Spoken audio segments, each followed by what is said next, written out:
नमस्कार दोस्तों, स्वागत है एक बार फिर आप सबका। और आज हम बात करें सौर वृक्ष यानी सोलर ट्री के बारे में।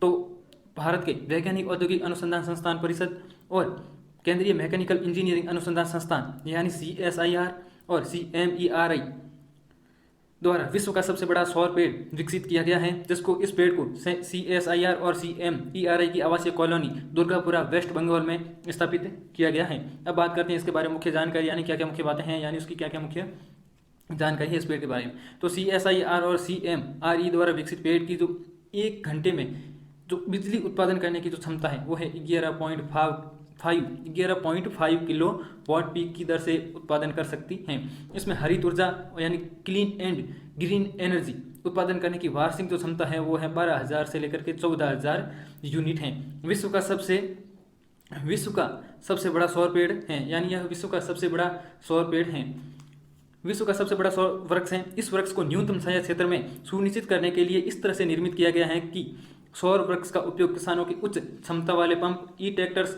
ई पावर जैसी कृषि गतिविधियों में बड़े स्तर पर उपयोग किया जा सकता है। अगला देखते हैं हम कि अन्य सौर ऊर्जा स्रोतों की अपेक्षा 10 से 12% कार्बन CO2 उत्सर्जन को रोकने की क्षमता है। यानी प्रत्येक सौर वृक्ष में अन्य ऊर्जा के स्रोतों की अपेक्षा 10 से 12 CO2 उत्सर्जन को रोकने की क्षमता है। इसके अलावा उपयोग से एग्रीकल्चर से पहले अधिक ऊर्जा वहन और आर्थिक रूप से संगठित गतिविधियां बन सकती हैं। अगले हैं सभी सौर पेड़ की कीमत 7.5 लाख हैं, यानी प्रत्येक सौर ट्री की कीमत जो 7.5 लाख रुपए होगी। वहीं जो बिजनेसमैन अपने MSMEs micro small medium enterprises अपने व्यावसायिक मॉडल यानी बिजनेस मॉडल के किसानों के लिए प्रधानमंत्री किसान ऊर्जा सुरक्षा एवं उत्थान यानी महाअभियान जैसे PM कुसुम योजना के साथ नवीनीकरण ऊर्जा आधारित ऊर्जा ग्रिड विकसित करने के लिए उपयोग में ला सकते हैं। ये इसके बारे में मुख्य जानकारी। अब बात करते हैं सोलर ट्री की मुख्य विशेषताएं क्या क्या, यानी इसकी विशेषताओं के बारे में हम बात करेंगे।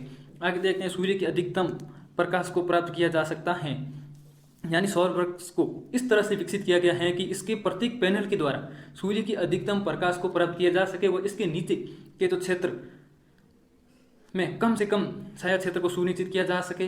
वृक्ष के हर पैनल में 330 क्षमता वाले कुल 33 सौर PV चैनल लगे हुए हैं, यानी वृक्ष के हर पैनल में 330 क्षमता वाले कुल 35 सौर पैनल लगे हुए हैं। सौर जरूरत के अनुसार समायोजित किया जा सकता है, यानी सौर PV चैनल को पकड़ने वाले हत्थे का झुकाव लचीला और जरूरत के अनुसार समायोजित किया जा सकता है। बाकी छत पर लगे सौर चैनलों में यह सुविधा उपलब्ध नहीं होती है। वहीं इस सोलर ट्री से ऊर्जा उत्पादन के आंकड़ों की निगरानी वास्तविक व समय या दैनिक आधार पर की जा सकती है।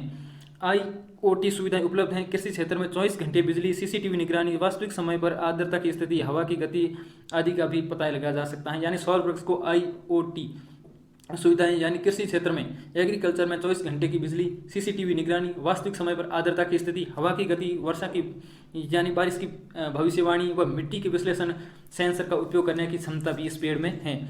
अगला है कियोस्क को व्यापक कृषि व डेटाबेस प्राप्त करने के साथ ऑनलाइन बाजार तक तत्काल और वास्तविक पहुंच बढ़ाना, यानी CSIR CMERI द्वारा विकसित और ऊर्जा संचालित ई सुविधा कियोस्क को व्यापक कृषि डेटाबेस प्राप्त करने के साथ साथ एकीकृत ऑनलाइन बाजार तक तत्काल और वास्तविक समय पर पहुंच के लिए ENAM यानी राष्ट्रीय कृषि बाजार नेशनल एग्रीकल्चर मार्केट के साथ सौर वृक्ष को जोड़ा जा सकता है। सोलर ट्री एक एनर्जी ऊर्जा विश्वसनीय और कार्बन रहित भारत बनाने की दिशा में एक अत्यंत व्यापक परिवर्तन है। अब बात करते हैं CSIR और CMERI के बारे में। तो वैज्ञानिक और औद्योगिक अनुसंधान परिषद, इसकी स्थापना 1942 में मुख्यालय नई दिल्ली में, और इसका जो मुख्य उद्देश्य है वो राष्ट्रीय महत्व से संबंधित वैज्ञानिक और औद्योगिक अनुसंधान करना। फिर बात करते हैं CMERI के बारे में। केंद्रीय मैकेनिकल इंजीनियरिंग अनुसंधान संस्थान स्थापना 1958 को की गई थी और वर्तमान के इसके जो मुख्य निदेशक हैं वो हैं प्रोफेसर डॉक्टर हरीश हीरानी, और इसका मुख्यालय दुर्गापुरा पश्चिम बंगाल में स्थित है। अब बात करते हैं कि उद्योगों के लिए स्वदेशी मैकेनिकल इंजीनियरिंग प्रौद्योगिकी विकसित करने की उद्देश्य से 26 फरवरी 1958 को स्थापना की गई थी। यानी भारत द्वारा आयात किए जाने वाले प्रौद्योगिकी का लगभग आधा भाग मैकेनिकल इंजीनियरिंग प्रौद्योगिकी का है। उद्योगों के लिए स्वदेशी मैकेनिकल इंजीनियरिंग प्रौद्योगिकी विकसित करने के उद्देश्य से 26 फरवरी 1958 को स्थापना की गई थी। यानी मैकेनिकल इंजीनियरिंग प्रौद्योगिकी रिसर्च इंस्टीट्यूट की स्थापना की गई, यानी अनुसंधान, रिसर्च, विकास एवं आत्मनिर्भरता में की महत्वपूर्ण भूमिका निभा सके, इसलिए CSIRM की स्थापना की गई थी। इस क्षेत्र में राष्ट्रीय स्तर का एकमात्र अनुसंधान है। CMERI central mechanical engineering research institute की तुलना में CSIR वैज्ञानिक और औद्योगिक अनुसंधान परिषद के तत्वाधान में मैकेनिकल इंजीनियरिंग का शीर्ष अनुसंधान एवं विकास का संस्थान है। इस क्षेत्र में राष्ट्रीय स्तर का एकमात्र अनुसंधान रिसर्च संस्थान होने के कारण CMERI का उपयोग की सेवा और मैकेनिकल इंजीनियरिंग प्रौद्योगिकी को विकसित कर ताकि रणनीतिक व अर्थव्यवस्था के क्षेत्र में विदेशी सहयोग पर भारत की निर्भरता को कैसे काफ़ी कम किया जा सके वह यह संस्थान अंतर्राष्ट्रीय क्षेत्रों में भारतीय प्रतिभा के दावों की स्थापना के लिए नवाचारों और आविष्कारों की सुविधा दे रहा है। अब बात करते हैं CSIR और CMERI के उद्देश्य क्या क्या हैं। तो पहला उद्देश्य है देश में वैज्ञानिक विज्ञान प्रौद्योगिकी की समग्र योजना से संबंधित निकायों द्वारा विकसित राष्ट्रीय प्राथमिकता से संबंधित क्षेत्रों में अनुसंधान और विकास को पूरा करना। दूसरा है उचित पोषण और विपणन के जरिए प्रयोगशाला स्तर की तकनीकी वाणिज्यिक संस्थाओं के लिए तेजी से गतिविधियां को आरंभ करना।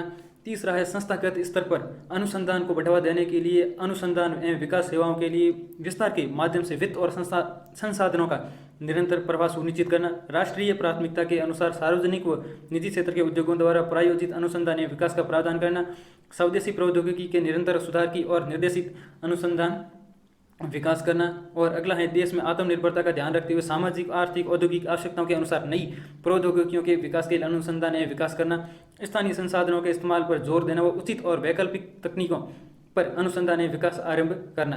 तेजी से हस्तक्षेप के लिए अनुसंधान एवं विकास सेवाओं के विस्तार के माध्यम से उद्योगों की अनुसंधान एवं विकास आवश्यकताओं की पहचान के लिए नियमित आधार पर प्रयास करना। ये इसके मुख्य उद्देश्य थे। तो ये था आज का हमारा टॉपिक सॉलिड ट्री।